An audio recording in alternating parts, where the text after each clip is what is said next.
किसी भी न्यायालय से जुड़े हुए किसी मामले का विषय है तो जो न्यायालय का निर्णय होता है न्यायिक निर्णय है और न्यायिक निर्णय सबको मानना पड़ता है। हाँ, इस प्रकार की जो संपत्तियां हैं उन संपत्तियों का उपयोग जनहित में होना चाहिए, जनता के काम के लिए होना चाहिए। उसमें स्कूल खुले, अस्पताल खुले तो लोगों को उसका लाभ मिल जाएगा। अमित शाह जी आज के समय में एक ऐसे शेर हैं जिससे देश के अंदर ही नहीं देश के बाहर भी जो अपराधी हैं, आतंकवादी हैं, राष्ट्र विरोधी हैं, घुसपैठिए हैं, वो थर्राते हैं। नमस्कार, आप बोले भारत देख रहे हैं। मैं हूं आपके साथ कमलेश। लालू यादव की अवैध संपत्ति को लेकर के एक बार फिर से बवाल मच गया है।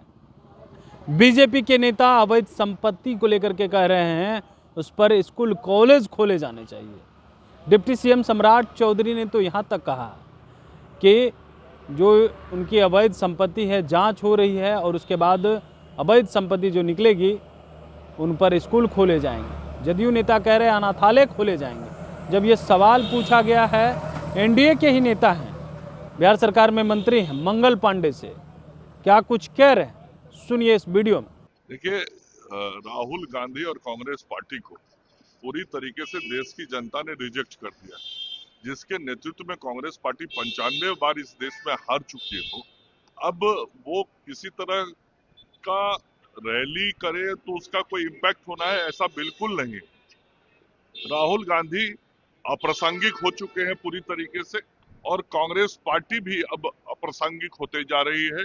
और राहुल गांधी ने बहुत आगे बिहार में एसआईआर के मुद्दे को लेकर सड़कों पे घूमने का काम किया था। बिहार की जनता ने क्या किया? बिहार की जनता ने उनको 6 सीटों पर लाके सिमटा दिया।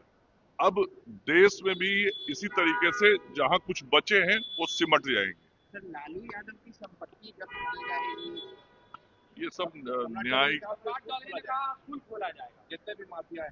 ये जहां तक किसी भी न्यायालय से जुड़े हुए किसी मामले का विषय है तो जो न्यायालय का निर्णय होता है न्यायिक निर्णय है और न्यायिक निर्णय सबको मानना पड़ता है। हाँ, इस प्रकार की जो संपत्तियां हैं उन संपत्तियों का उपयोग जनहित में होना चाहिए, जनता के काम के लिए होना चाहिए। उसमें स्कूल खुले, अस्पताल खुले तो लोगों को उसका लाभ मिल जाएगा। सर, राहुल गांधी कह रहे हैं सर कि हर्राते हैं, अमित शाह हमारे सवालों से कांपते हैं।